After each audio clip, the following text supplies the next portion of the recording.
Morning, જય શ્રી કૃષ્ણ. તો અત્યારે વાગ્યા છે 7:30 અને અમે જાગી ગયા છે. તો ગુડ મોર્નિંગ બધાને. જો અમારા હસ્તીબેનને સ્કૂલે પ્રોગ્રામ છે, ચણિયા ચોળી કરીને જવાનું છે. તે થઈ ગયા છે તૈયાર.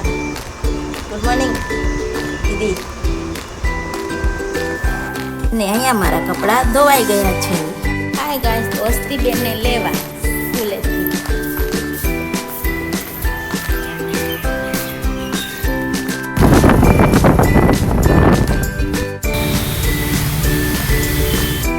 હસ્તીબેન આવી ગયા છે સ્કૂલેથી. તે રમે છે અને સારંગભાઈ પણ. હાય ગાઈસ, મારું પ્લેટફોર્મ થઈ ગયું છે ક્લીન. હસ્તીબેન કરી રહ્યા છે ટ્યુશનનું હોમવર્ક.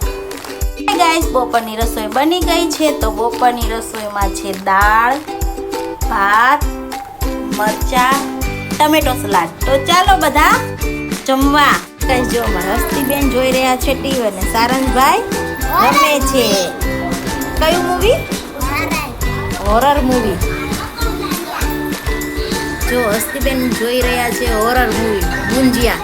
અત્યારે આવી છે એડ. ગાઈસ, હું બનાવું છું રસોઈ. જો આજે રાંધણ છઠ છે ને, કાલે શીતળા સાતમ છે, એટલા માટે મારા બની રહ્યા છે મગ. ગાઈસ, જો અત્યારે પણ મારું પ્લેટફોર્મ થઈ ગયું છે ક્લીન. મારી રસોઈ થઈ ગઈ છે. જો હસ્તીબેન સૂઈ ગયા છે અને સારંગભાઈ પણ સૂઈ ગયા છે. તો ગુડ નાઇટ બધાને.